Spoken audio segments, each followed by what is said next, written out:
Alors, bonjour à tous et je vous demande quelques secondes pour assurer la connexion sur tous les réseaux. Donc, pour ceux qui ne me connaissent pas, je suis... voilà, donc bonjour à tous. Je suis... attendez, je vais coller un petit texte.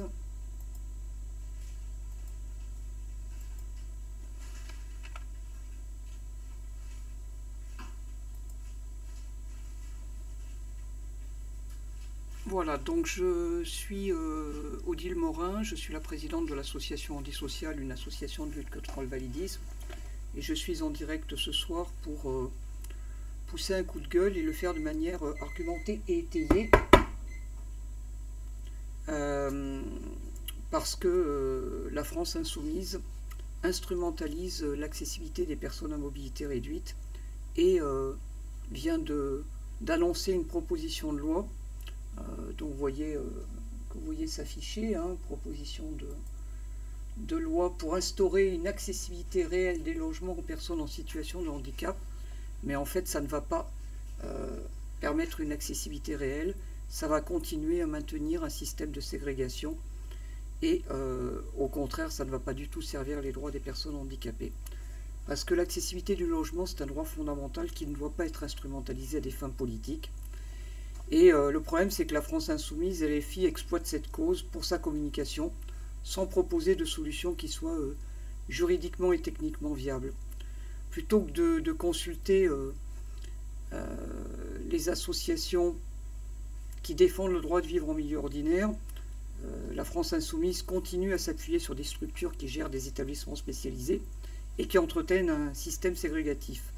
Elle privilégie aussi les témoignages individuels, insuffisants pour formuler des réponses législatives adaptées. Et surtout, sa proposition de loi, elle est bâclée et inapplicable. Elle mélange l'accessibilité des logements neufs et existants, cite des textes juridiques erronés et entérine un quota de logements accessibles qui est contraire aux droits fondamentaux. En misant sur un texte mal rédigé sur des interlocuteurs illégitimes, et les filles freinent l'accessibilité du logement au lieu de la faire avancer. Alors, je vais commencer. Alors, j'ai pris des notes, parce que pour ceux qui me connaissent, là en ce moment, je ne suis pas en très grande forme et j'ai des problèmes cognitifs majeurs. Donc, je vais vous expliquer comment la France insoumise instrumentalise les luttes des personnes handicapées et l'inaccessibilité du logement pour faire de la communication au détriment de nos droits fondamentaux.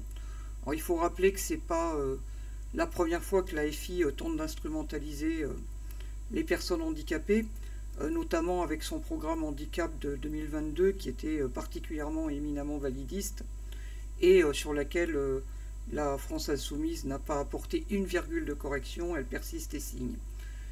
Cette PPL, donc cette proposition de loi, va encore dégrader davantage nos droits à cause de l'incompétence et du manque de travail de ses députés, tout en faisant croire que la France insoumise défend les droits des personnes handicapées, or qu'il s'agit juste pour elle d'un outil de communication au sujet d'une organisation verticale qui défend une vision validiste de la société.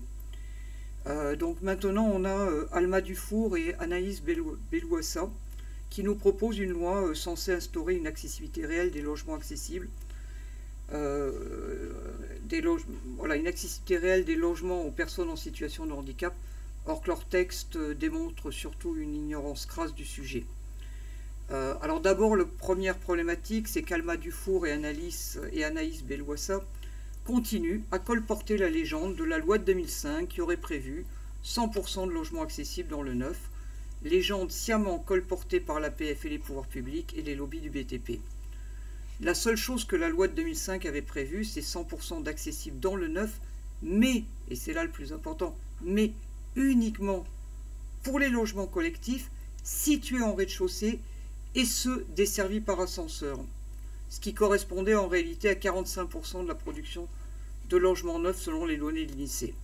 Et la loi Elan a entériné un recul et une dégradation du quota qui est passé à 20%, mais toujours 20% uniquement pour les logements en rez-de-chaussée et ceux desservis par ascenseur, ce qui revient en fait à moins de 10% en réalité, et ça uniquement pour les logements collectifs, alors que les logements individuels représentent la moitié, grosso modo, des logements existants. Surtout, ces deux députés ne remettent absolument pas en cause le principe même d'un quota de logement, alors que c'est le fond du problème. Leur vision validiste les empêche de voir que le principe même d'un quota de logement accessible, c'est contraire à nos droits fondamentaux et aux droits humains, car cela nous prive durablement de la possibilité de vivre en société. C'est-à-dire, ça nous prive de la possibilité de pouvoir rendre visite à nos amis, à nos familles, à nos voisins, parce que s'il n'y a que nos logements qui sont accessibles, comment est-ce qu'on a une vie sociale? C'est impossible. Et ça dans un surcontexte où le surcoût de l'accessibilité dans le neuf, il est chiffré, tenez-vous bien, à moins de 1% par la Banque mondiale, qui se base sur les données économiques du monde entier et qu'il est possible de faire autrement que ce que fait la France. Alors, je vais d'abord revenir sur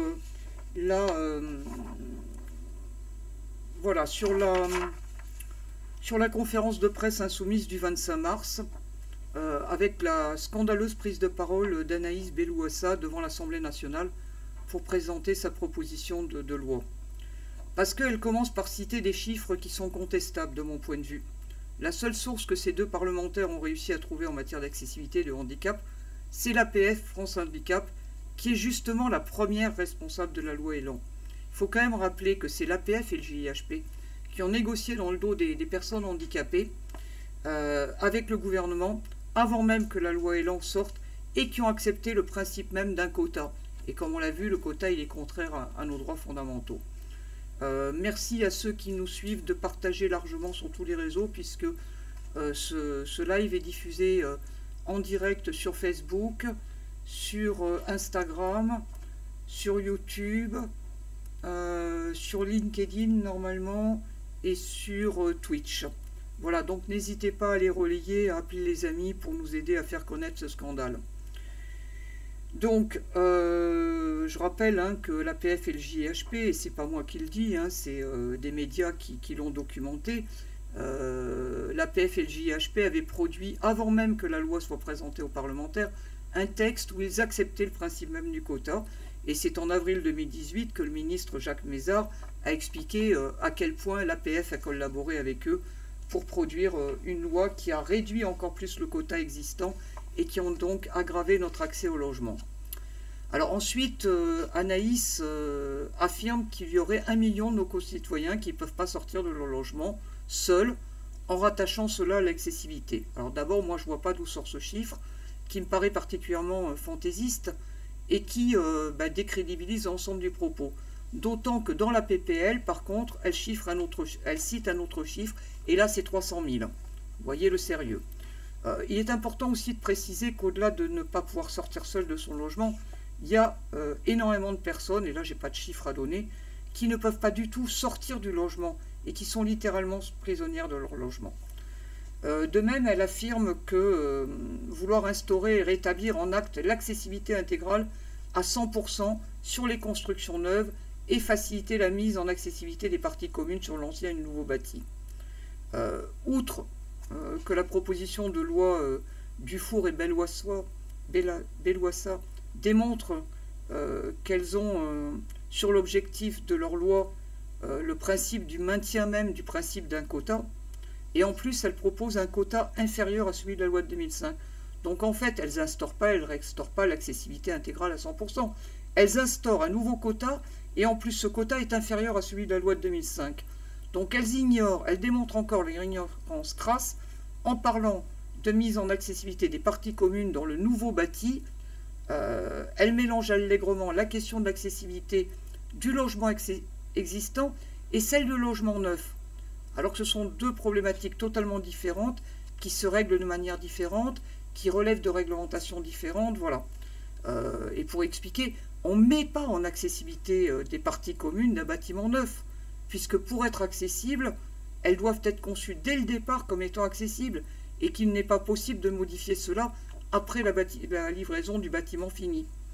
D'ailleurs, très vite, après avoir dit, et malheureusement beaucoup de gens qui les ont félicités de cette loi se sont juste attardés sur le titre et n'ont pas été lire la loi et n'ont pas été rentrés dans le détail,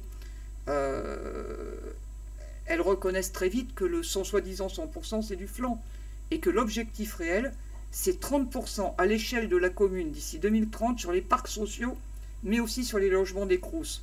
En plus, c'est déconnant, car les politiques du logement, elles ne sont pas gérées par les communes, mais par les intercommunalités, donc ce ne sera pas applicable. Elles évoquent aussi un recensement national du logement, alors que la loi alors je dis elle, parce qu'en fait c'est Anaïs qui s'est collé la conférence de presse, mais c'est Alma Dufour aussi qui a été à la manœuvre depuis pas mal de temps à faire de la merde. Donc elles évoquent un recensement national du logement, alors que la loi de 2005 l'avait déjà prévu, et que ce qui pose problème, c'est pas de le prévoir dans la loi, puisque comme je l'ai dit, ça existe déjà, mais c'est la manière dont c'est rédigé, et qui en a la charge, dans quelles conditions et sur quel cahier des charges, sous peine que ce soit aussi inopérant que ce qu'avait prévu la loi de 2005. Sans parler du fait que l'État et les collectivités n'ont pas voulu appliquer la loi en la matière. Et c'est ça le problème. C'est, à la limite, il faudrait réformer la loi pour la rendre plus opérante, mais il ne s'agit pas d'en faire une nouvelle. Et après, elles nous font de nouveau de la novlangue sur l'accessibilité, qui doit permettre, je cite, la création d'un environnement non excluant, alors que la rédaction de cette PPL organise et maintient cette exclusion. Et donc, ce sont Alma Dufour et Anaïs Belouassa qui font de nous des citoyens de seconde zone en nous instrumentalisant. Je regrette aussi que le député Sébastien Paltavi se soit laissé instrumentaliser à signer cette loi de recul et de pure communication. Et donc, concernant la rédaction de la PPL qui vise à instaurer l'accessibilité réelle des logements aux personnes en situation de handicap, voici maintenant ma lecture critique du texte. Et donc, je vais changer de fenêtre pour vous montrer la fenêtre. Alors, attendez, j'essaye d'élargir mon écran. Donc, je vais... Fenêtre PPL...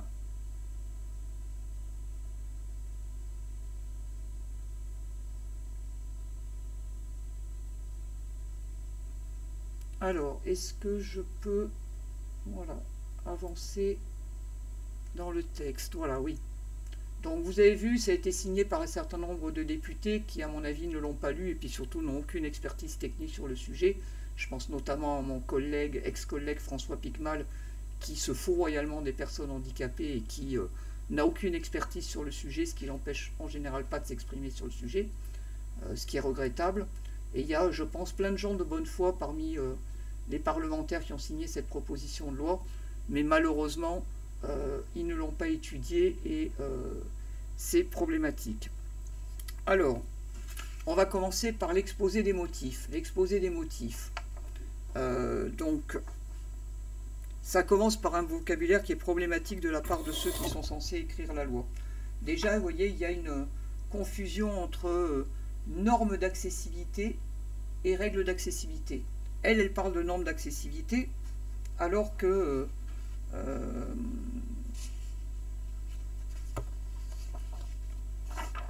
ce qui régit le droit français en matière d'accessibilité, c'est la loi et la réglementation.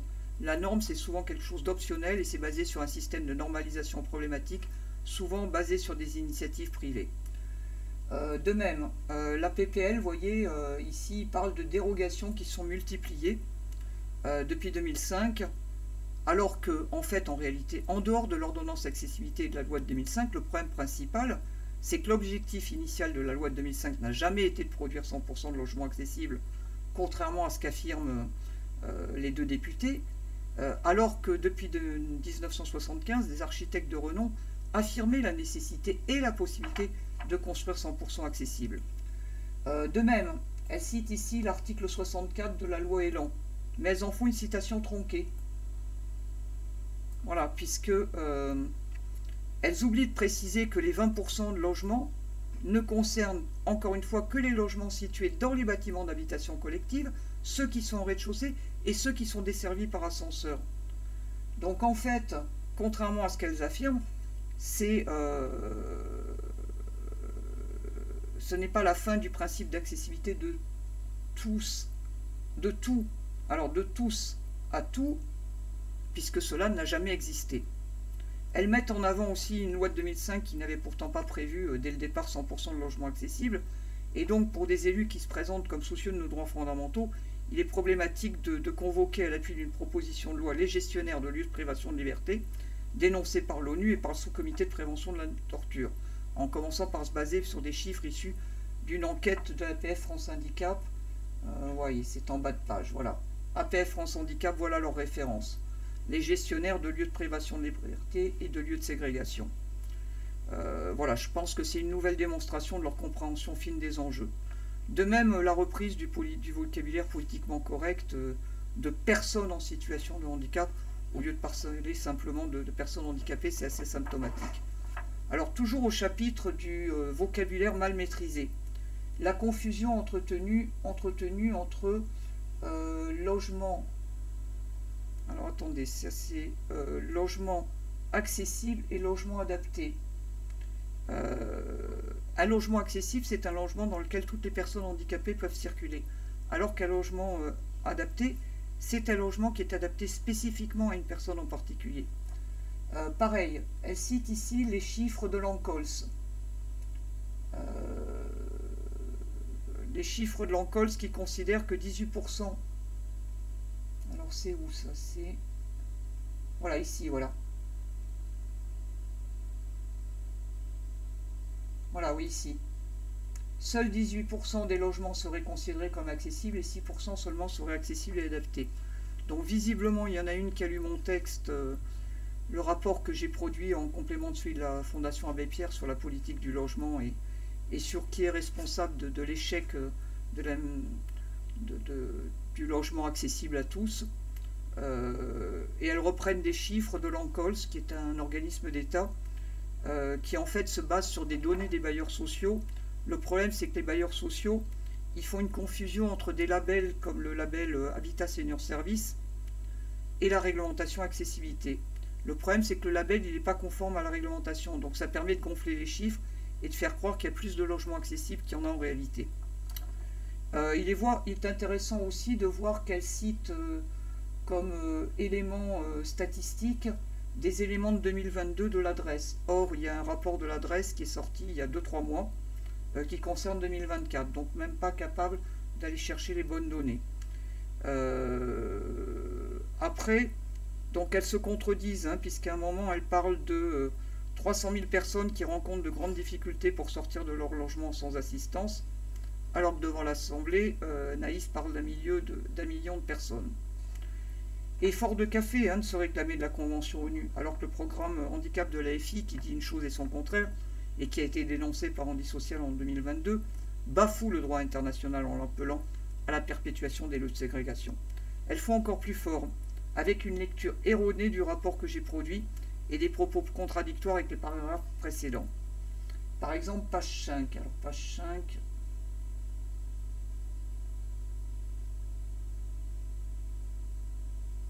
Voilà, page 5.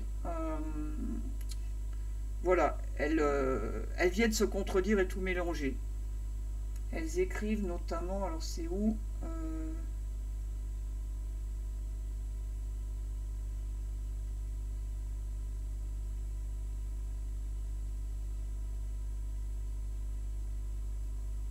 Voilà, elles invoquent, ouais, je vous l'ai dit, la Convention ONU, alors que leur programme handicap le bafoue, donc ça, c'est vraiment une instrumentalisation de nos luttes. Voilà. Alors c'est vrai que là, quand elles mettent voilà, que le logement neuf, c'est 1% du parc existant, ça c'est vrai.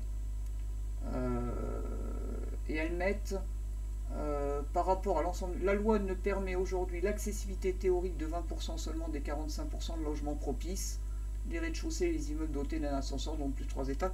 Alors ça veut rien dire, c'est même pas écrit en bon français, c'est quand même dingue d'écrire une proposition de loi aussi rapidement et aussi mal.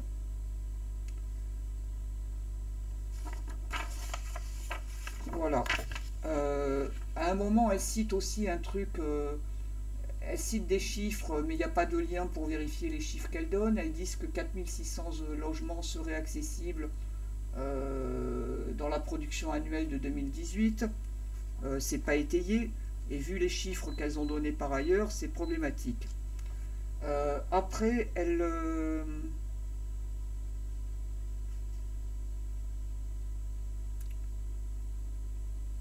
donc, elles reconnaissent... Alors après, voilà. Donc, elles Voilà, oui, à un moment aussi, elle cite les étages. Alors, elle cite que l'ascenseur est obligatoire à partir du quatrième étage, alors que maintenant c'est au troisième étage, donc là aussi elles ne sont pas à la page. Et après, voilà, sur leur article premier, elles disent qu'ils visent à instaurer l'obligation d'une mise en accessibilité intégrale de l'ensemble des nouvelles constructions de logements qui appartiennent au parc privé ou public. Alors déjà, problématique, c'est que le paragraphe suivant, ils disent conformément à l'esprit de la loi de 2005. Sauf que non, l'esprit de la loi de 2005, effectivement, ils affirmaient qu'ils voulaient que tous les logements soient accessibles, mais c'était rédigé de telle manière que ce ne soit pas la réalité, puisque ça ne concernait, encore une fois, que les logements au rez-de-chaussée et que les logements desservis par ascenseur dans 45%. Voilà. Et elles finissent quand même par reconnaître que la loi de 2005 ne concernait pas 100% de logements accessibles. Alors, après, sur l'article 3, vous voyez, elles disent le contraire de ce que dit l'article 1er. L'article 3 fixe un objectif minimal de logements locatifs sociaux accessibles, qu'ils soient possédés par les bailleurs sociaux ou les CROUS, et ce taux est progressif dans le temps. Alors, il faudrait savoir, les filles, est-ce que c'est intégral, est-ce que c'est progressif, est-ce que c'est minimal?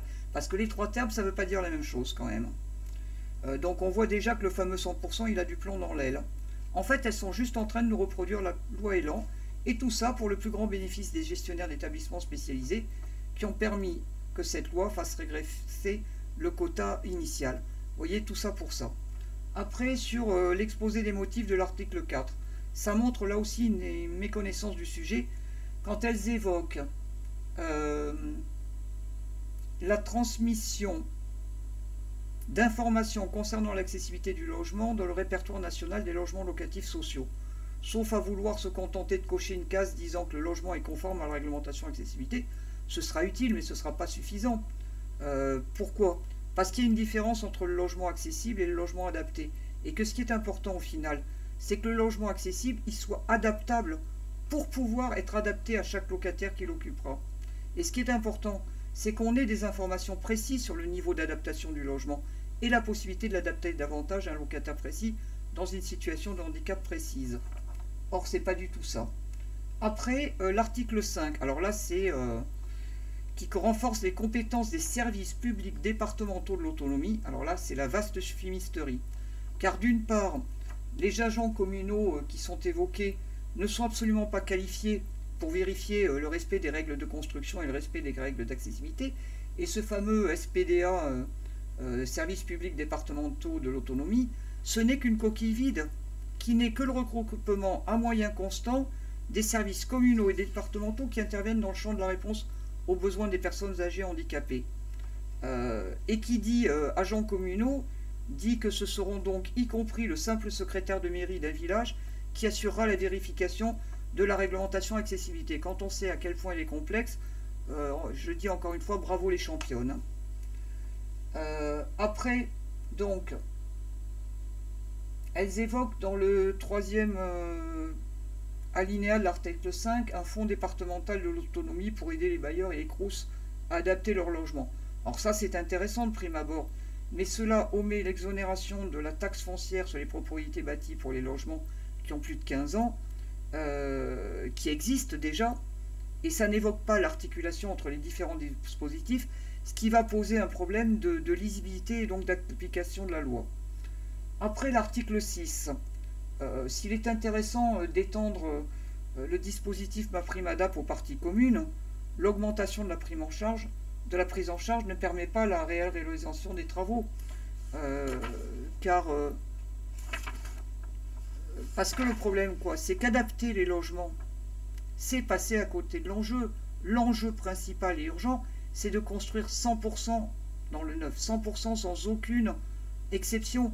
Et c'est en parallèle de 100% dans le neuf, de se donner de vrais moyens de réhabilitation lourde du bâti existant. Parce que faire une douche à l'italienne, à la vieille dame du 3e étage qui ne peut plus sortir faute d'ascenseur, ben ça va lui faire une belle jambe à la vieille dame, ça ne va pas changer sa vie. Voilà. Alors maintenant on va passer à la proposition de loi elle-même, c'est-à-dire le texte légal. Donc, alors, là, il est important de préciser que ça fait 25 ans que je travaille en profondeur le cadre législatif et réglementaire de la France en matière de prise en compte des besoins des personnes handicapées. Et ce que je constate, et je ne suis pas la seule, c'est la très mauvaise qualité rédactionnelle des lois qui nous concernent. Et ça, c'est important parce que ça a une incidence sur l'application de la loi. Parce que quand elle est mal rédigée, ben c'est une loi difficile ou impossible à faire appliquer. On voit ici encore que nos députés ont un vrai problème de niveau de compétence en matière de légistique. La légistique, c'est l'art de bien écrire des textes de loi. En fait, cette loi, c'est du pain béni pour les gestionnaires d'établissements spécialisés qui ne veulent pas permettre notre autonomie et qui veulent maintenir leurs établissements ségrégatifs. Ça tombe bien, là, parce que la FI elle est en phase avec son validisme et sa volonté de poursuivre notre ségrégation en nous interdisant les conditions d'une vie autonome. On comprend mieux pourquoi ces gens-là bossent ensemble. Alors, l'article 1er, il fait référence à l'article, vous le voyez ici, L162 du Code de la construction et de l'habitation. Alors, déjà, premier problème, c'est que cet article, j'ai été le voir. Et si on restitue la phrase que ça va donner, il se propose de remplacer alors, ce qui se propose d'écrire, c'est les conditions dans lesquelles la construction de bâtiments d'habitation collectif en fonction de leurs caractéristiques. Attendez, non, je reprends. Voilà, les conditions dans lesquelles, lors de la construction de bâtiments d'habitation collectif en fonction de leurs caractéristiques, l'intégralité des logements et au moins un logement sont accessibles. Le problème, c'est qu'il est incohérent de laisser la mention au moins un logement, parce que soit c'est l'intégralité, soit c'est au moins, mais ça ne peut pas être les deux. Donc vous voyez, c'est encore un texte qui a été fait à l'arrache, où elles ont oublié de retirer une mention qui est inutile et qui va, au contraire, risquer d'empêcher l'application de la loi. Si on passe à l'article 2 maintenant. L'article 2, alors ce que je vais faire, c'est que je vais basculer sur mon texte. Alors, attendez. Voilà. Non.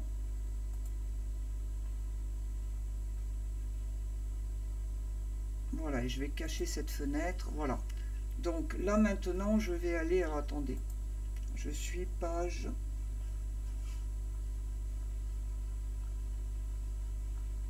Article 2. Voilà, j'ai pris des notes parce que... Voilà, j'y arrive pas sinon.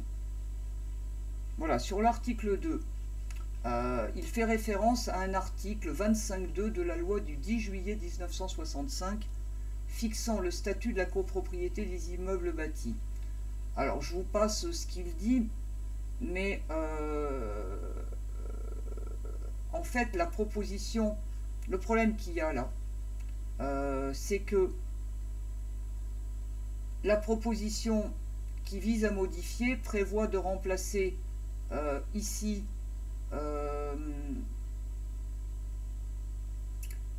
l'Assemblée générale peut à la majorité des voix des copropriétaires par l'Assemblée générale peut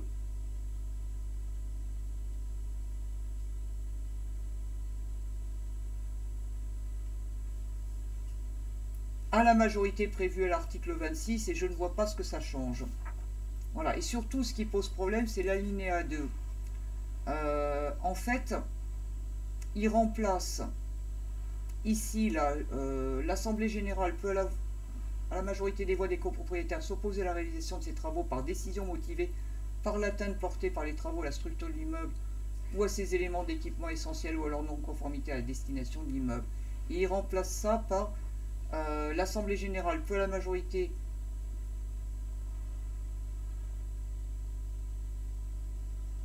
des voix. En fait, il rajoute des éléments sur la salubrité et la jouissance, c'est-à-dire qu'il rajoute des critères pour permettre la dérogation. Donc en fait, cette rédaction, elle élargit les possibilités de dérogation et de refus de mise en accessibilité, puisqu'elle ajoute la question de la salubrité et de la jouissance des parties privatives. Or, un vrai progrès aurait consisté à refuser toute possibilité de refus de la réalisation des travaux d'accessibilité, tant qu'effectivement, ça ne modifie pas la structure de l'immeuble et sa sécurité. Le but, c'est bien sûr pas que l'immeuble s'écroule.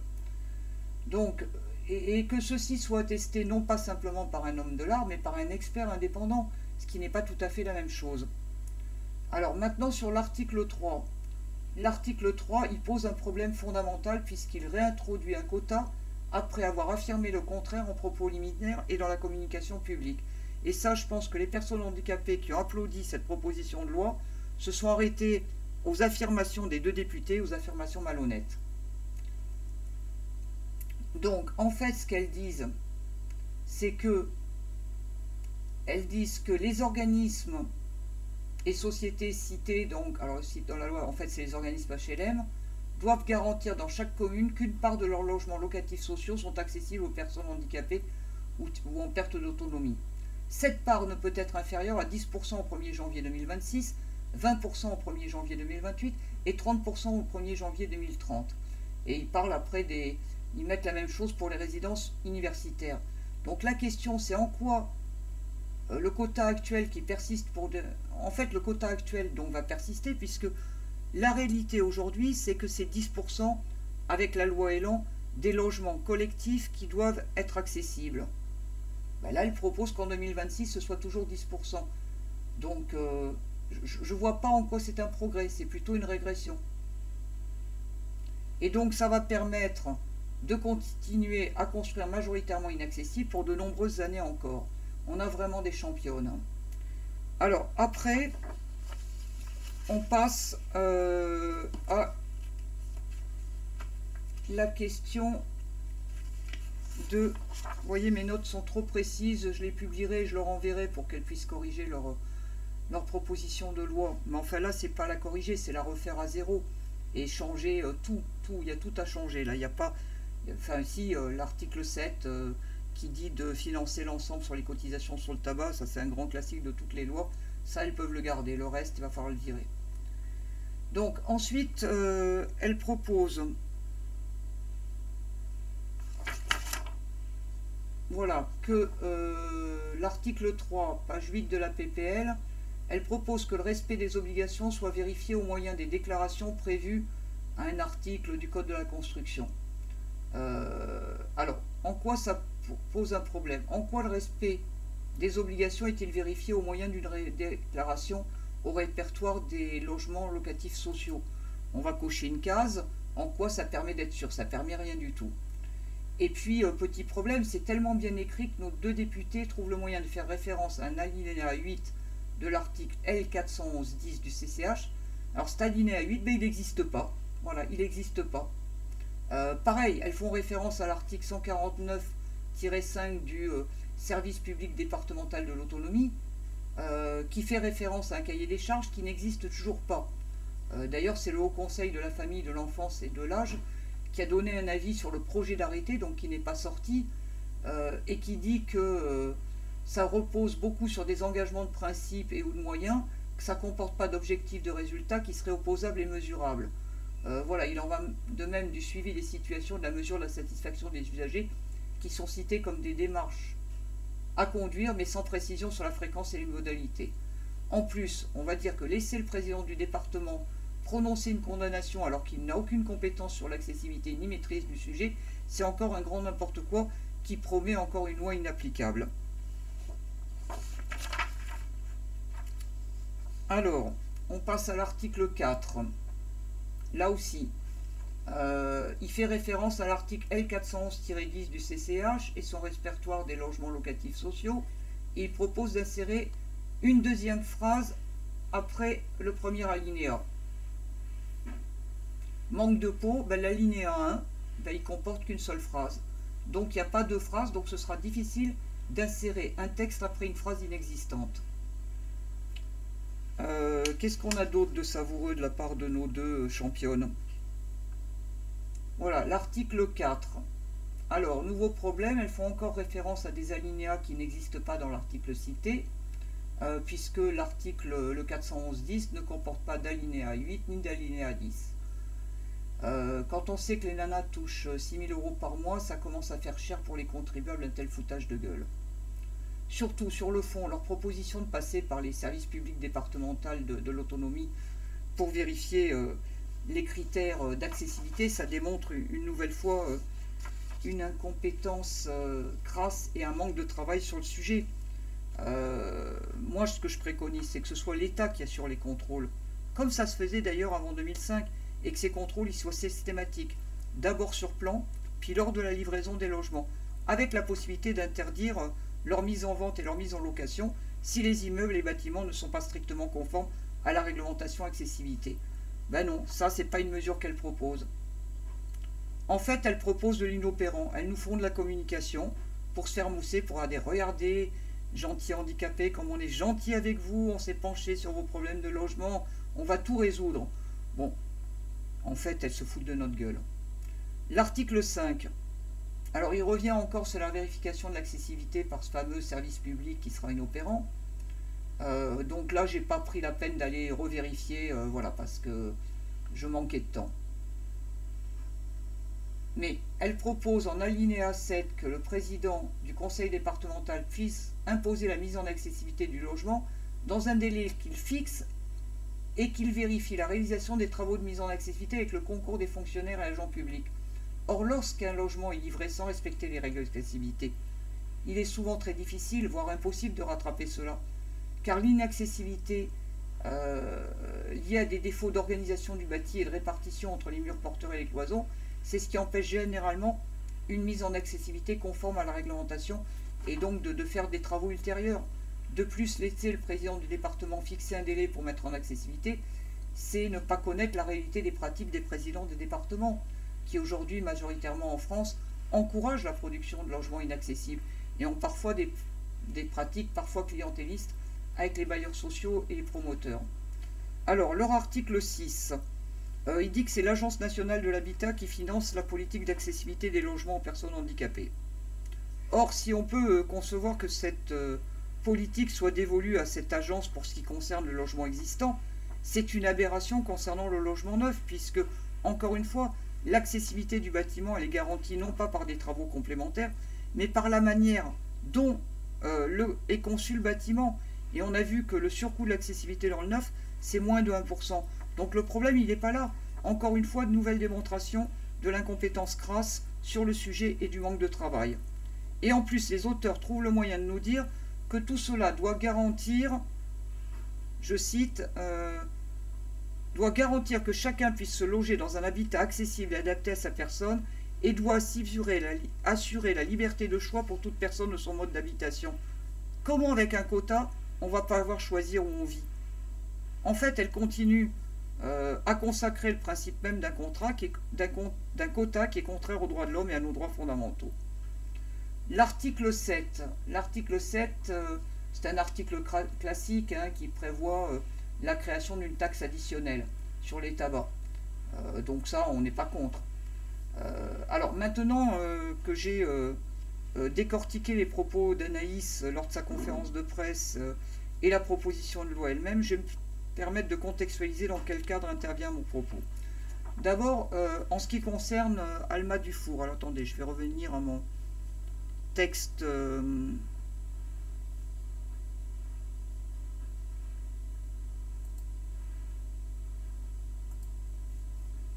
Voilà. Donc pour en revenir à ce qu'écrivent nos deux championnes, je vais d'abord vous parler d'Alma Dufour, parce que Alma Dufour, plutôt que de contacter les collectifs antivalidistes et de contacter des experts de l'accessibilité du logement, elle s'est contentée de rechercher des témoignages, des histoires personnelles auprès de personnes handicapées, sans chercher parmi elles celles qui ont développé une expertise sur la question de l'accessibilité du logement. Elle avait contacté différents camarades sur les réseaux, un certain nombre l'ont envoyé au bain en lui disant de me contacter, ce qu'elle n'a fait que le 14 janvier. Elle s'est résolue à me proposer une audition d'1 heure pour parler alors à la fois du logement des personnes handicapées, mais aussi de l'accès aux droits. Et je peux vous dire que c'est les questions qu'elle posait démontraient une méconnaissance du sujet et du cadre légal et réglementaire existant. C'est pourquoi je lui ai répondu que j'acceptais le principe d'une audition, mais que je souhaitais avoir le temps nécessaire pour développer des réponses étayées et argumentées, et que je ne voulais pas être instrumentalisé en participant à une audition qui ne participeraient pas, qui ne permettraient pas des avancées contraires, des avancées concrètes. Il faut dire que nombre de députés de la France Insoumise, dont Madame Dufour, sont des spécialistes du soutien apporté aux lieux de privation dénoncés par l'ONU que constituent les établissements spécialisés. Résultat, après que je lui ai répondu ça, je n'ai plus jamais eu aucune réponse, même pas de simple politesse. Je m'étais pourtant permis de commenter une de ces vidéos en expliquant en quoi elle mélangeait les concepts, le cadre légal et réglementaire, et en quoi ses propositions étaient inadaptées. Ça aurait dû l'éclairer. Alors, voilà, donc Alma Dufour, Alma Dufour ne s'occupe que d'une chose, c'est de communiquer, d'essayer de faire passer pour une gentille avec les gentils handicapés, mais en fait elle en a rien à battre de nos préoccupations, et elle est prête à sortir un texte de loi, parce que je peux vous dire qu'elle est informée de ce que je pense de sa proposition de loi. Elle est malgré tout prête à la sortir contre vents et marées. Et Anaïs Bellouassa, alors Anaïs Bellouassa, elle a été élue en 2022, et avec d'autres camarades d'Handisocial, j'ai échangé avec elle dès le début de son mandat. Parce qu'elle m'a dit qu'elle s'intéressait à la question du handicap, et j'ai voulu l'aider à monter en compétence sur la question de l'antivalidisme et sur les enjeux des politiques publiques qui concernent les personnes handicapées. Et donc c'est dans ce cadre qu'elle est revenue vers moi pour une audition privée qui s'est déroulée en visioconférence le 14 mars avec ses assistants. Alors sans Alma Dufour, qui avait visiblement autre chose à faire de plus intéressant. Audition au cours de laquelle j'ai pu prendre connaissance de son projet de proposition de loi qui n'était pas encore public. Alors je l'ai fait très rapidement, très sommairement, on a eu 1 heure d'entretien, et à cette occasion je lui ai expliqué en quoi cette proposition de loi ne répondait absolument pas aux besoins, à quel point elle était particulièrement mal rédigée, tant sur la forme que sur le fond, et en quoi elle serait inopérante et qu'elle aurait même pour effet d'aggraver la situation. Et pourtant, mesdames Dufour et Bellouassa ont choisi, malgré tout, de déposer cette proposition de loi le 18 mars, sans en changer une ligne, et donc sans tenir aucun compte de mes remarques, et donc en toute connaissance de cause. Ça confirme le fait que l'objectif, c'est pas de faire progresser les droits des personnes handicapées, mais bien d'instrumentaliser les luttes des personnes handicapées et les besoins fondamentaux qu'elles ont. Il s'agit uniquement de communiquer pour faire croire que l'on agit en matière de handicap. Je suis très déçu parce que je pensais avoir été parfaitement clair sur le fait que, que je ne pourrais pas laisser passer ça et que je ne me tairais pas. Donc c'est parfaitement dégueulasse et minable, et ça interroge aussi sur les représentations que les cadres de la France Insoumise se font des personnes handicapées, et sur la manière dont cette organisation instrumentalise les luttes en faveur d'une petite clique qui n'est même pas capable de travailler sérieusement les sujets dans l'intérêt général. Alors je vais revenir sur ce que m'avait écrit Alma Dufour, vous voyez, les points qu'elle souhaitait aborder. Donc déjà elle écrivait revenir sur la loi Elan concernant le 100% accessible pour les logements neufs. Comme je vous l'ai expliqué, elles n'ont toujours pas compris que la loi de 2005 n'avait jamais prévu réellement 100%. Après, elles ont mis inclure comme critère pour les permis de louer. Voilà, mon auxiliaire me dit qu'il va falloir que j'accélère, on va essayer. Attendez, ouais. Donc, elles ne remettent pas en cause le principe même d'un quota, alors que c'est le fond du problème. Si elles avaient voulu faire quelque chose d'utile, elles auraient remis ça en cause. Mais en fait, leur vision validiste les empêche de voir que c'est le principe même du quota qui est contraire à nos droits fondamentaux, et que ça nous prive durablement de la possibilité de vivre en société, c'est-à-dire de pouvoir rendre visite à nos amis, à nos familles, à nos amants, à nos patrons, enfin qui vous voulez. Et qu'en plus, le 100% accessible, c'est moins de 1% de surcoût. Donc faut arrêter, c'est minable, voilà.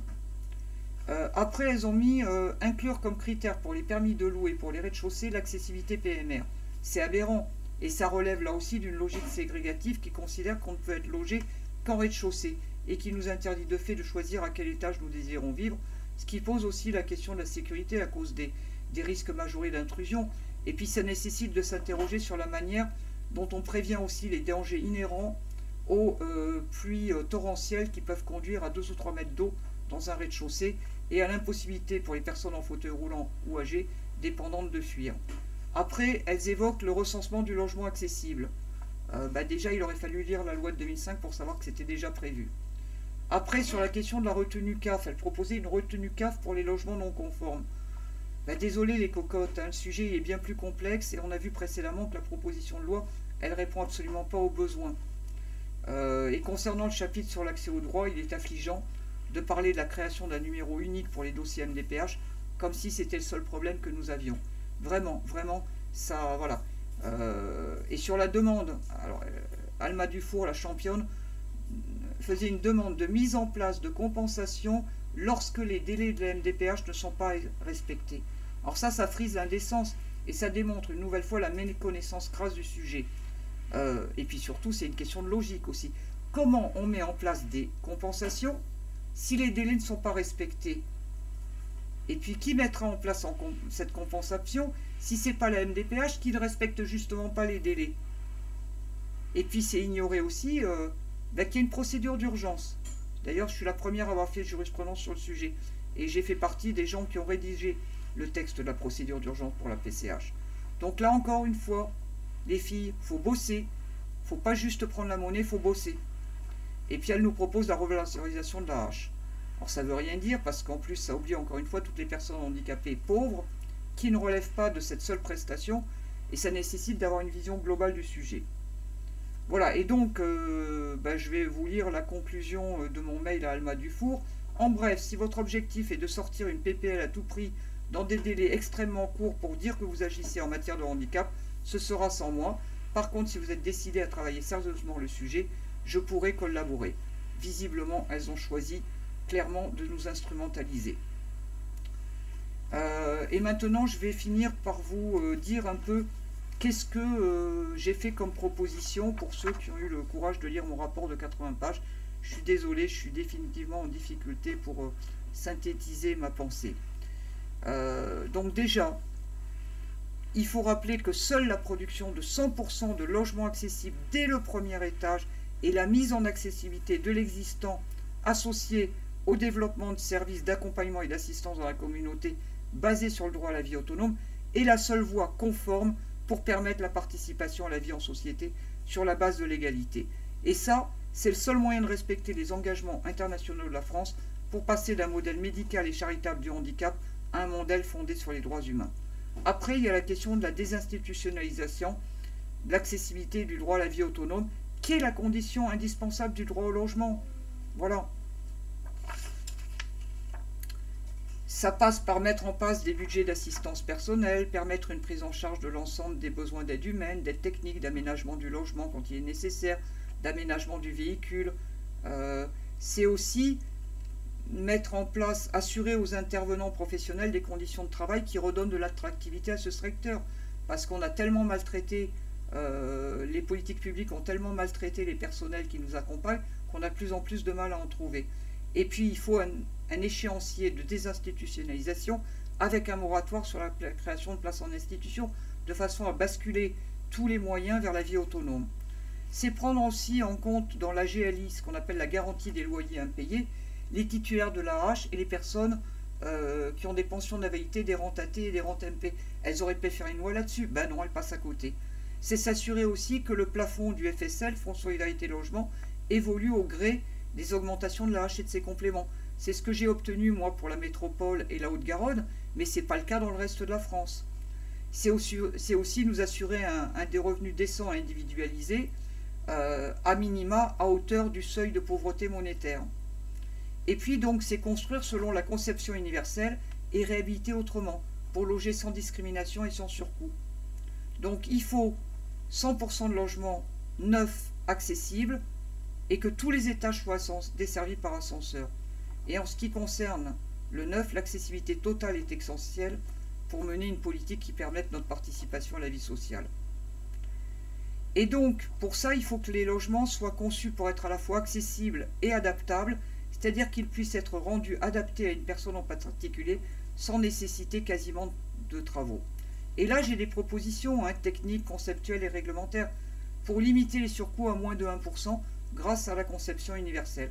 Et comme l'a démontré de manière économique la Banque mondiale dans son rapport de 2008, comme l'ont démontré les ouvrages de Louis-Pierre Grosbois, éminent architecte et auteur de Handicap et Construction, ça mériterait tout ça d'être diffusé et connu plus largement. Il faut savoir que Louis-Pierre Grosbois est est à la retraite, mais que c'est vraiment le spécialiste de la conception inclusive et d'accessibilité. Donc, ça, c'était sur le neuf. Et maintenant, en réhabilitation lourde, il faut que l'on se donne les moyens de rendre accessibles tous les immeubles qui ne le sont pas aujourd'hui. Ce ne sera pas possible ça à 100%, parce que sur le bâti existant, il y a des contraintes qu'il n'y a pas dans le neuf. Mais on peut tout à fait rajouter des ascenseurs à l'extérieur des bâtiments, raccordés au bâtiment. Il y a des architectes qui savent faire ça très bien. En tout cas, il faut un droit à la mobilité verticale avec des ascenseurs partout. Vous savez que par exemple, ne serait-ce que si on compare avec l'Espagne et par rapport au bâti existant, il y a 5 fois moins d'immeubles desservis par ascenseur en France qu'en Espagne. Ça montre qu'on aurait pu faire beaucoup mieux depuis 50 ans, mais c'est sûr qu'en ayant le lobby gestionnaire qui a intérêt à maintenir la ségrégation et à nous maintenir dans ces établissements spécialisés pour des questions de rentabilité plutôt que de favoriser notre indépendance, ben voilà, on ne peut pas avancer. Et pour que le surcoût de l'accessibilité dans le neuf puisse rester inférieur à 1%, il faut concevoir le bâtiment dès le départ. Et il y aurait aussi des leviers d'évolution. C'est notamment de cesser d'avoir 2 réglementations, une pour les bâtiments d'habitation collective, une pour les établissements recevant du public. Et ça rejoint les travaux dans le cadre du permis d'innover de Canal Architecture avec le projet Tebio à Bordeaux, qui a obtenu le premier permis de construire sans affectation pour un immeuble où l'affectation de la destination de la construction, ERP, BHC, voire locaux de travail, est fixée à la livraison et peut encore changer en fonction de l'utilisation et des évolutions futures. Pourquoi c'est important ça? Parce que quand vous avez 2 réglementations, vous êtes obligé de concevoir vos bâtiments différemment. Par exemple, il faut savoir qu'un ERP, ce qu'on appelle la dalle qui se trouve entre 2 niveaux d'un bâtiment, elle ne fait pas la même hauteur dans un BHC et dans un ERP. Si on arrive à faire la même hauteur dans les deux, ben on arrive à standardiser les méthodes de construction et donc à baisser le coût de la construction. C'est des trucs tout cons, mais ça permettrait de diminuer les coûts. Après, il y a aussi on pourrait transformer des espaces de bureaux. Ça permettrait, vous voyez, de prévoir de construire des bureaux et puis 10 ans après, d'en faire des logements. Et là, il n'y aurait pas besoin de faire des travaux et des frais importants. Alors qu'à l'heure actuelle, c'est une des problématiques qu'on a. Je propose aussi de s'inspirer des propositions du promoteur Crescendo et de l'AMO Arkeaflex, qui propose de construire des appartements à partir de cellules de 20 mètres carrés, où les logements peuvent être réduits et grandis grâce à des planchers techniques où passent tous les réseaux d'électricité et la plomberie. Pourquoi c'est important? Parce que quand on veut agrandir une pièce ou la réduire dans un logement, on est obligé de casser des cloisons dans lesquelles passent des fluides, de l'eau, du gaz, de l'électricité, alors que si on fait passer tout dans le sol, eh bien on peut déplacer des cloisons sans tout casser.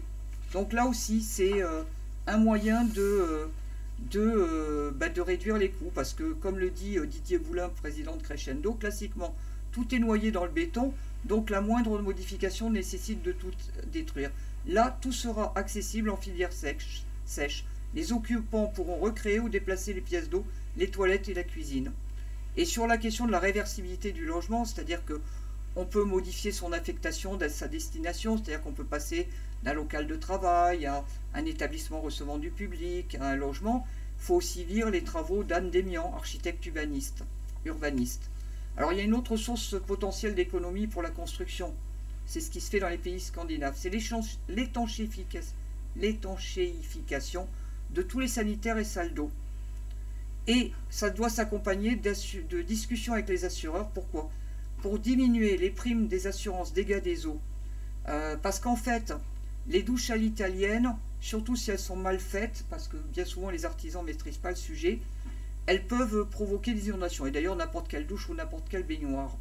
Et donc, on paye de fortes primes d'assurance. Alors que si on étanchéifie les salles d'eau, on évite des dégâts des eaux, on évite des noms des voisins, et en plus, on diminue les primes d'assurance. Et ça permet de faire des douches à l'italienne massives, sans risque de dégâts des eaux.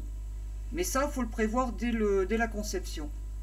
Et puis, il y a aussi le fait que si la douche à l'italienne, elle convient à certains, il y en a d'autres qui préfèrent une baignoire. Et aujourd'hui, le passage de l'un à l'autre, ça coûte plusieurs milliers d'euros.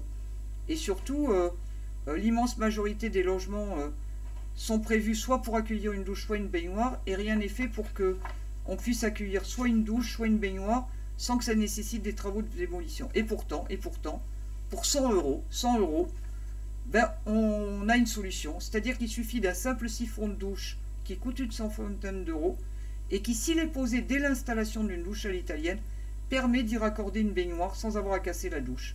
Et pourtant, aucun architecte n'y pense. Pourquoi? Parce qu'ils ne sont pas formés sur la réglementation, les besoins et les enjeux.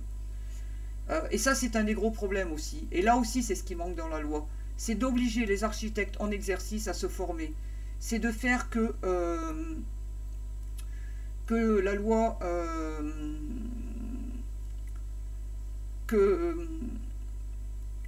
excusez-moi, je perds le fil. Hein.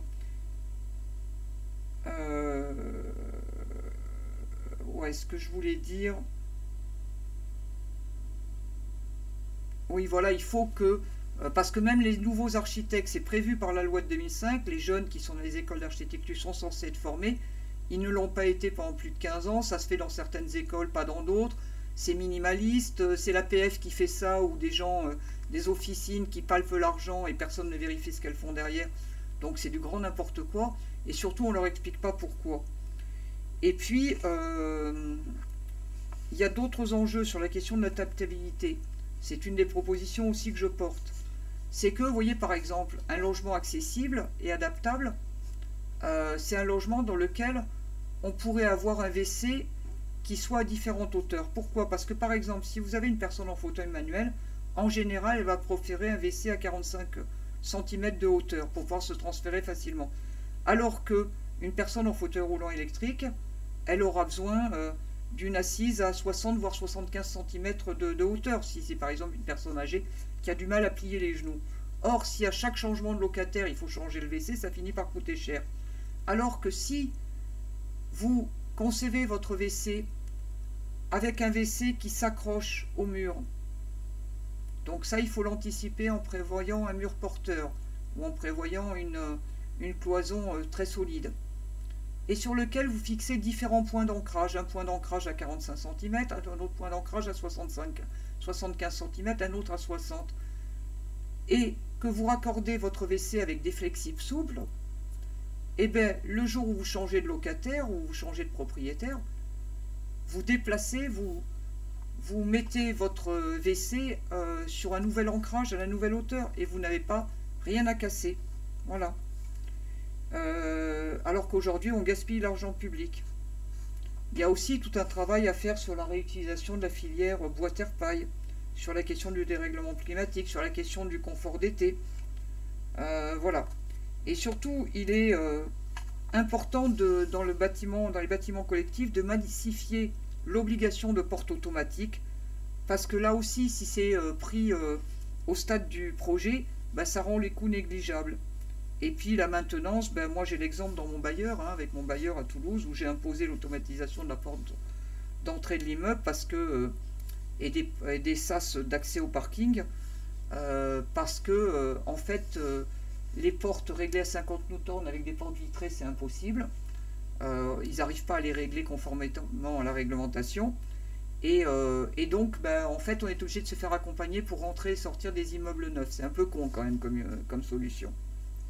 Voilà. Et qu'il n'y a pas de frais de maintenance.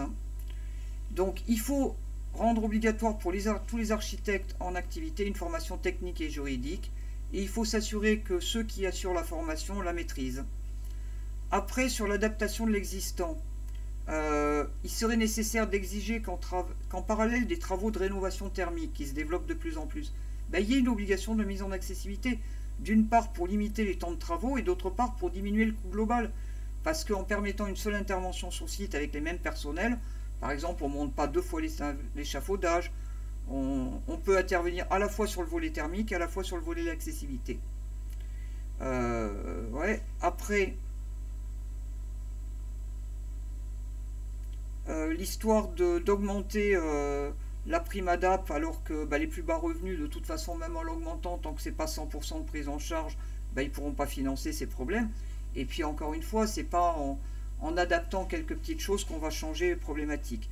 Et puis je ne vous parle pas des problèmes d'escroquerie avec les travaux non réalisés non conformes. Voilà. Donc c'est pour ça que je préfère défendre concernant l'existant, la réhabilitation lourde. Il faut savoir que depuis 2005, lorsque le coût de la réhabilitation dépasse 80% de la valeur du bien, il y a obligation de mise en accessibilité. Ce qu'il faudrait, c'est abaisser ce taux. Voilà. Et là, on a des gens qui savent faire. On peut prendre l'exemple de nos prix Nobel de l'architecture, hein, c'est ce qu'on appelle le prix Pritzker. Moi, je pense à Lacaton et Vassal, à Bordeaux, qui ont fait une réalisation exemplaire. Ils ont transformé 530 logements. Ils ont ajouté 8 logements neufs, dont 3 bâtiments. C'était des immeubles de grande hauteur. Ça s'est fait pour le compte d'Aquitanis, l'OPH de la communauté urbaine de Bordeaux. Et ils l'ont fait avec une mise en accessibilité totale. Et les travaux ont été réalisés en site occupé. Ils ont augmenté les logements. Ça a été livré en 2016. Il y a aussi les travaux de Nadia Samy, hein, qui a fait un excellent travail avec le quartier Saragosse à Pau, qui a pris en compte les vieux et les handicapés dans son projet dès le départ. Donc je vous ai parlé de la motorisation des portes d'immeubles. Voilà, mais pour ceux qui veulent creuser tout ça, il y a mon rapport de 80 pages dont je vais essayer de faire des petites capsules vidéo, mais j'ai pas le temps là pour l'instant. Alors, sur le recensement du logement accessible et le rapprochement de l'offre et de la demande, il faut le recenser. Mais pour le recenser, en fait, le problème, c'est qu'il faut déjà appliquer la loi existante. Il faut savoir qu'il y a 3-4 villes en France qui l'ont lancé. Et à Toulouse, ça a été fait. On avait obtenu, par la menace d'un procès, en 2018, que la mairie de la métropole lance le recensement sur plusieurs communes avec plusieurs bailleurs. Et au départ, la démarche a été accessible. C'est-à-dire qu'on a construit avec un prestataire extérieur une grille qui permettait d'avoir un recensement précis, d'une part des abords des immeubles, des parties communes, et puis après de l'intérieur des logements. Et l'idée, c'était de pouvoir rapprocher l'offre et la demande. Pourquoi? Parce que dire qu'un logement accessible, ça n'apporte rien. Si vous découvrez par exemple que les volets ne sont pas motorisés alors que vous avez des problèmes au membre supérieur, vous allez être obligé de faire des travaux. Et que peut-être même ils ne seront pas possibles, cette motorisation elle ne sera pas possible. Donc si vous ne savez pas par exemple à quelle hauteur est le WC,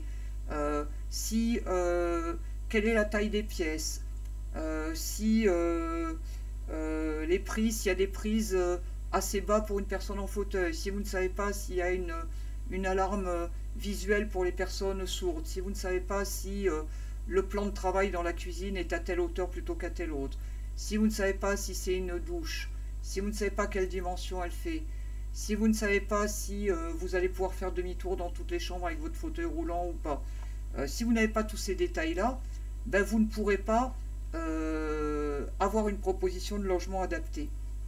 Donc c'est pour ça qu'il est important de rendre obligatoire le recensement du logement et de le faire sous astreinte financière et de demander que ce soit les services de l'État sous réserve d'une solide formation, les bailleurs sociaux, les bailleurs privés, et qu'ils soient obligés de mettre à jour la fiche de recensement à chaque changement de locataire.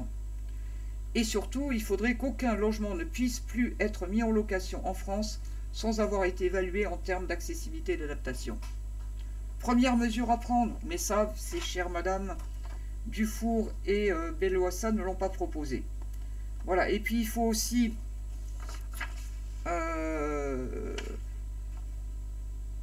créer un référentiel national avec les associations de personnes directement concernées et qui sont formées sur les plans techniques et juridiques, et que ce référentiel y devienne un document national et qui permette de bien détailler le niveau d'accessibilité et d'adaptation de chaque logement et de voir si on peut améliorer l'accessibilité, etc.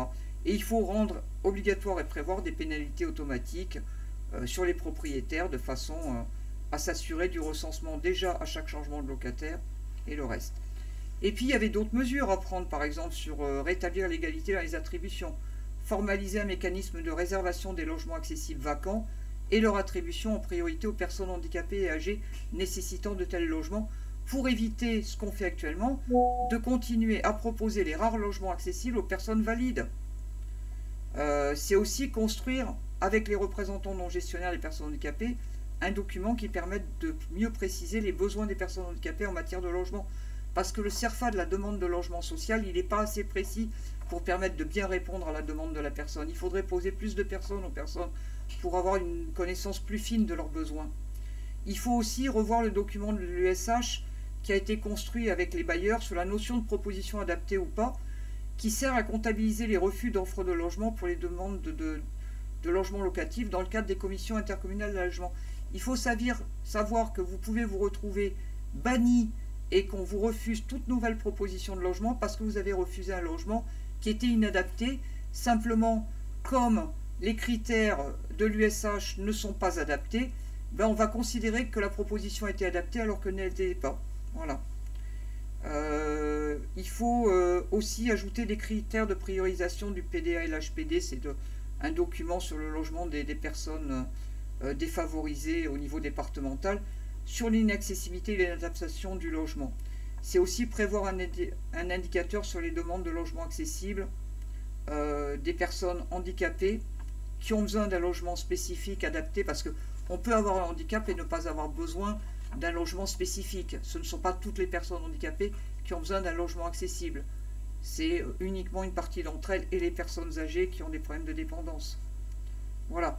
La fiche handicap du service national de... Voilà, c'est n'importe quoi. Il faudrait aussi que nommer un représentant d'association représentative, donc non gestionnaire, des personnes handicapées au sein des COMED. Vous savez, ce sont les commissions qui appliquent la loi DALO et qui reconnaissent la priorité DALO, puisque depuis 2022, maintenant, le DALO permet de reconnaître la priorité pour les personnes qui sont dans un logement inadapté. Et puis, il faudrait la présence de représentants des personnes handicapées dans toutes les CIS, dans toutes les conférences intercommunales du logement qui sont à l'échelle des métropoles et des intercommunalités, et aussi dans les comités des plans départementaux pour l'accès au logement des personnes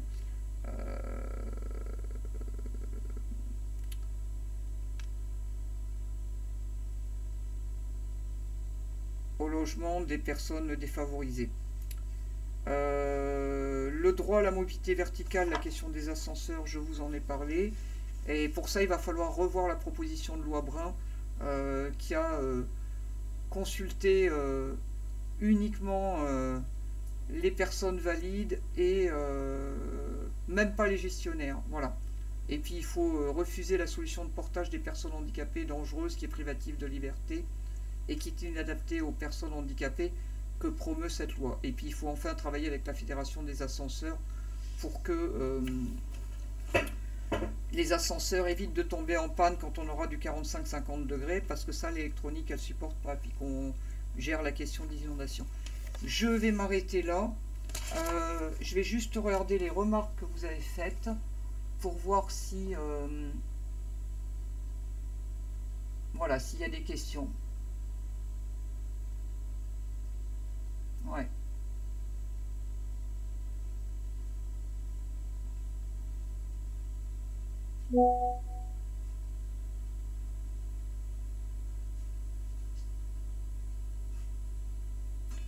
Oui, voilà. Ben, oui, je me suis déjà adressé directement à l'AFI. C'est justement, si vous écoutez bien le live, vous verriez que j'ai justement prévenu les députés avant qu'ils publient la loi, avant qu'ils en fassent la promotion publique. Je leur ai bien expliqué en quoi leur loi posait un problème. Et Sébastien Pétavy, qui est en fauteuil roulant, ben, Sébastien est en fauteuil roulant, ça ne fait pas de lui un expert de la réglementation accessibilité. Et c'est pas qu'il a voté pour la proposition de loi, c'est qu'il l'a signée parce qu'il ne maîtrise pas le sujet et que c'est pas sa spécialité, et qu'il a fait confiance à ces deux députés. Non, oui c'est ça. Alors Pharaon téléphone, tu as raison. C'est les CCA et les CIA qui ont l'obligation, alors non pas de faire le recensement, mais d'organiser un système de recensement du logement accessible. Et c'est bien ça qui est problématique dans la loi de 2005, c'est qu'ils ont l'obligation d'organiser un système de recensement, mais pas de faire le recensement eux-mêmes.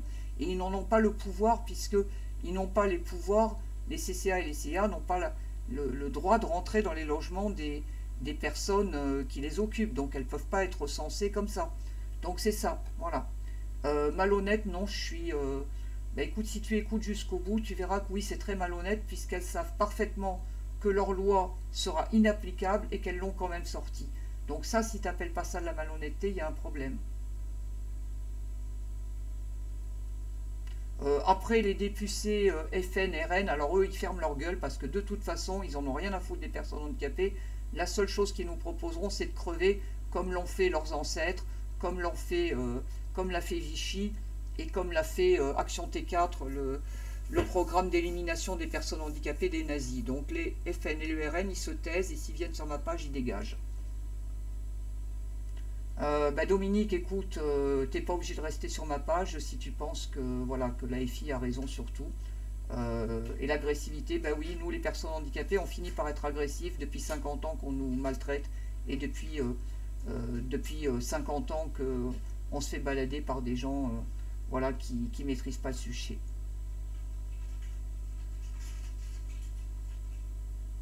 Ouais, t'as raison, Pharaon.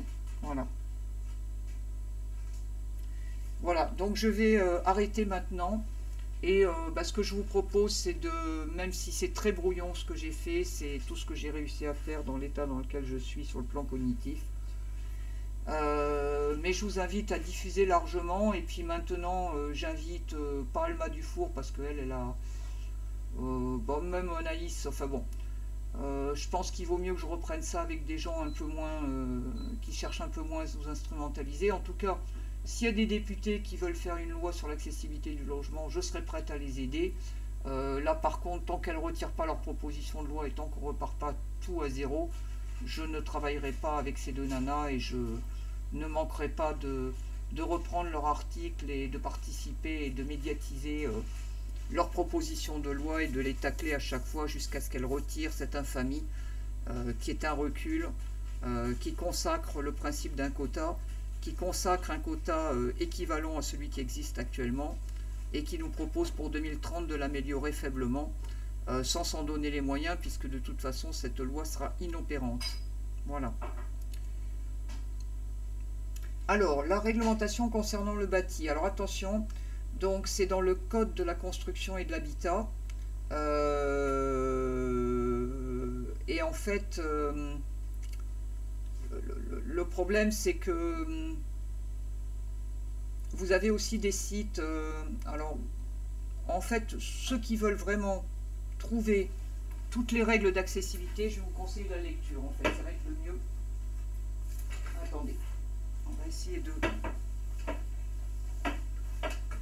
J'arrive à attraper ça, qui est un peu lourd. Alors... On va commencer par ça. Voilà.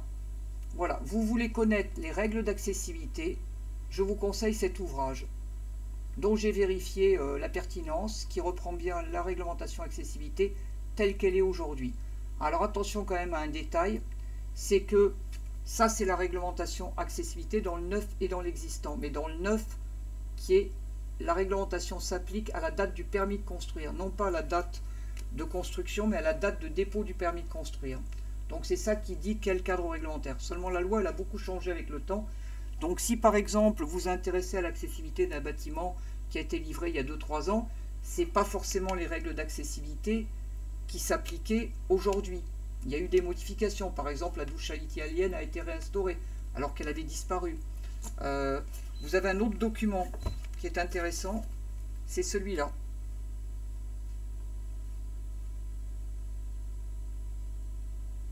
Voilà. Et la Bible, le bouquin de Louis-Pierre Grosbois.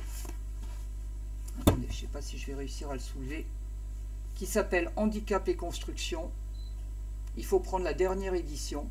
Et vous avez des schémas et vous avez toutes les explications. Il faut faire attention parce que la réglementation dans le neuf n'est pas la réglementation de l'existant. Et vice versa. Et dans le neuf, il faut distinguer la réglementation qui s'applique au moment de la construction et la vérification de la conformité une fois que le bâtiment est construit. Et là, il faut se référer à la date du permis de construire. Voilà. Je vous laisse et je vais arrêter mon intervention. Donc d'abord, il faut que je l'arrête ici. Alors attendez, pourquoi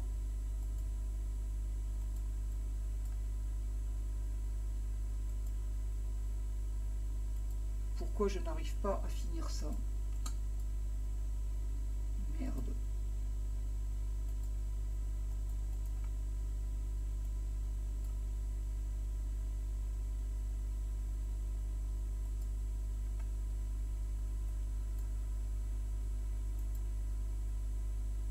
Pourquoi ça ne veut plus se débloquer?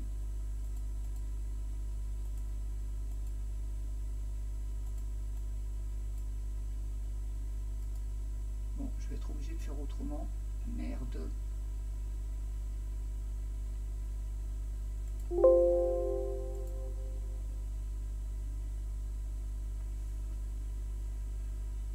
Voilà. Bon, tiens, tu me remets ça derrière, s'il te plaît. Tu me remets ces 3 bouquins l'un sur l'autre, sur le bleu.